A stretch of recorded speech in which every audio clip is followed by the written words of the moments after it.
कैसे हैं आप सब। आई होप आप सब अच्छे होंगे।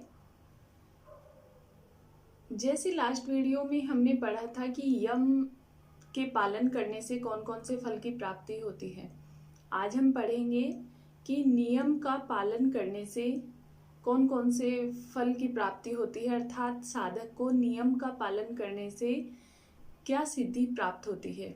जैसे आपको पता है कि अभी हमारी ये सीरीज चल रही है जिसमें हम पढ़ रहे हैं अष्टांग योग के जो 8 अंग हैं, इनका पालन करने से कैसे साधक समाधि की अवस्था तक पहुंचता है और उसको कौन कौन से फल की प्राप्ति होती है, अर्थात उसको क्या सिद्धि प्राप्त होती है। नियम से प्राप्त होने वाली सिद्धि का वर्णन पातंजलि योग सूत्र में सूत्र नंबर 40 to 45 तक किया गया है। इसमें महर्षि पतंजलि ने बताया है कि नियम के पालन करने से साधक को कौन कौन सी सिद्धि प्राप्त होती है। सोच, संतोष, तप, स्वाध्याय, ईश्वर, परिनिधान, ये 5 नियम हैं और इनका क्या अर्थ है इसके ऊपर मैंने एक वीडियो बनाया था, उसमें आप इसको पढ़ सकते हैं। अभी हम यहाँ सिर्फ ये पढ़ेंगे कि नियम के पालन करने से कौन कौन सी सिद्धि प्राप्त होती है, अर्थात क्या फल प्राप्त होता है साधक को। महर्षि पतंजलि कहते हैं शौचात् स्वांग जुगुप्सा प्रेत संसर्ग है, अर्थात शौच में साधक को सिद्धि प्राप्त होने पर उसे अपने शरीर से घृणा हो जाती है और दूसरे के शरीर के प्रति भी वैराग्य का भाव उत्पन्न हो जाता है, ऐसा महर्षि पतंजलि ने कहा है। महर्षि पतंजलि कहते हैं शरीर, मकान, वस्त्र, न्यायपूर्वक धन कमाना, पवित्र व्यवहार करना, मैत्री का भाव रखना तथा ईर्ष्या, घृणा, द्वेष, क्रोध, इन सब का विनाश करना या इन सब को समाप्त करना, यह अंदर की पवित्रता है। इसका पालन करने से साधक को अपने अंगों से घृणा होने लगती है तथा उसकी जो दूसरों के प्रति आसक्ति है उसमें वह भी उसकी समाप्त होने लगती है। और जब साधक की आसक्ति अपने शरीर के प्रति भी और दूसरों के प्रति भी समाप्त होने लगे तो यह साधक के लिए शुभ लक्षण है। ऐसा करने से साधक की जो योग की गति है वह बढ़ने लगती है और शौच के पालन से साधक का जो अंतकरण है वह शुद्ध हो जाता है और उसके अंदर इतनी शक्ति आ जाती है कि वह अपने मन को एकाग्र कर सकता है और अपनी इंद्रियों को वश में कर सकता है। उसका मन एकाग्र होने लगता है क्योंकि मन इतना चंचल है, वह बहुत जल्दी एकाग्र नहीं होता, उसके लिए बहुत प्रयत्न करना पड़ता है। जैसे महर्षि पतंजलि ने इसके लिए अभ्यास और वैराग्य को बताया है। इसीलिए जब शौच का पालन करता है साधक तो उससे उसका अंतकरण शुद्ध होता है और मन की एकाग्रता बढ़ती है और वह अपनी इंद्रियों को वश में करने में सक्षम होता है और उसके अंदर इतनी योग्यता आ जाती है कि वह आत्म साक्षात्कार कर सकता है। इस प्रकार शौच का पालन करने से वह अपनी योग की साधना में, जो उसकी योग की साधना उन्होंने शुरू की है, उसमें वो आगे बढ़ सकते हैं और सफलता प्राप्त कर सकते हैं। शौच के बाद आता है संतोष। संतोष के लिए महर्षि पतंजलि कहते हैं संतोषात् अनुत्तम सुख लाभ है, अर्थात संतोष से उत्तम सुख की प्राप्ति होती है। महर्षि पतंजलि कहते हैं कि संतोष से उत्तम सुख कुछ भी नहीं है, क्योंकि जितनी इंसान को इच्छा होती है उतना ही उसका दुख और जो उसकी तृष्णा है वह बढ़ती जाती है। गरीब वह नहीं है जिसके पास कुछ नहीं है, गरीब वह है जिसकी इच्छाएं समाप्त नहीं होती।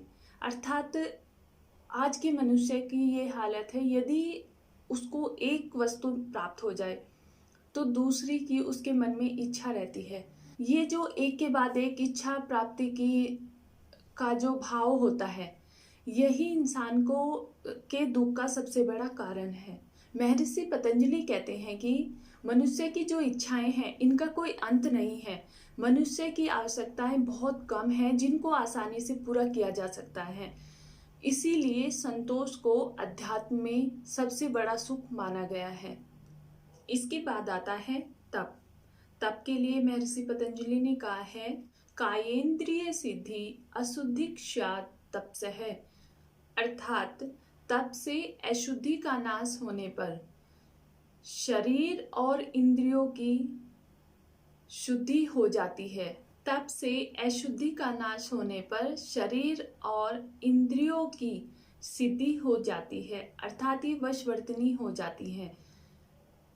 जैसा कि महर्षि पतंजलि कहते हैं कि हमारा जो मन है वह बहुत चंचल है और हमारा जो शरीर और इंद्रियां हैं वह मन के अनुसार ही कार्य करते हैं और इस मन में हमेशा कुछ ना कुछ चलता रहता है। इसीलिए सबसे पहले मन को वश में करने को बताया है। इसलिए यदि मन स्थिर हो जाता है तो शरीर और इंद्रियां हैं वो भी स्थिर हो जाती हैं।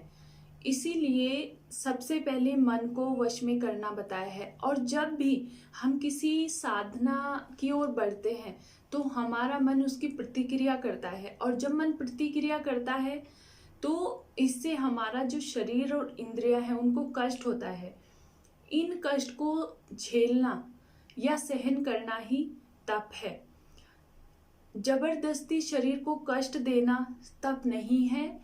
जो योग साधना के समय हमारा मन प्रतिक्रिया कर रहा है उससे हमारे शरीर को जो कष्ट होता है, इंद्रियों को जो कष्ट होता है, उनको सहन करना ही तप है। इनको जब हम सहन करना शुरू कर देते हैं तो इससे हमारे जो शरीर की आंतरिक मल है वो छूटने लगते हैं। अंदर जो गंदगी है वो समाप्त होने लगती है और इससे साधक का जो शरीर है वह स्वच्छ, सुंदर और हल्का हो जाता है और साधक की मन और इंद्रियां वश में आ जाती है। और मन और इंद्रियां वश में आने से ही साधक को अष्ट सिद्धियों की प्राप्ति होती है। इसके बाद आता है स्वाध्याय। स्वाध्याय के लिए महर्षि पतंजलि कहते हैं, स्वाध्यायात इष्ट देवता संप्रयोग है, अर्थात स्वाध्याय से इष्ट देवता का साक्षात्कार होता है। स्वाध्याय का अर्थ होता है स्वयं का अध्ययन, शास्त्र का अभ्यास और मंत्र एवं जप के द्वारा अपने इष्ट देवता का साक्षात्कार करना।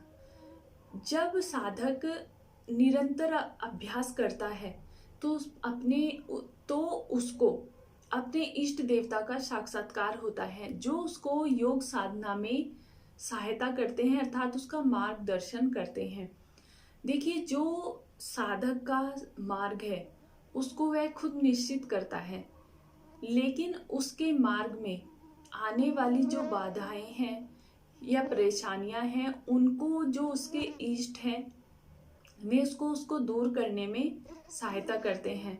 और जब कोई किसी के सहारे के द्वारा आगे बढ़ता है तो उसको भटकाव नहीं मिलता, अर्थात वह अपने रास्ते से नहीं भटकता। इसको हम ऐसे कह सकते हैं, यदि हम कोई कार्य किसी अपने एक्सपीरियंस्ड के गाइडेंस में करें तो उससे हमें समय कम लगेगा और हमारा मन नहीं भटकेगा।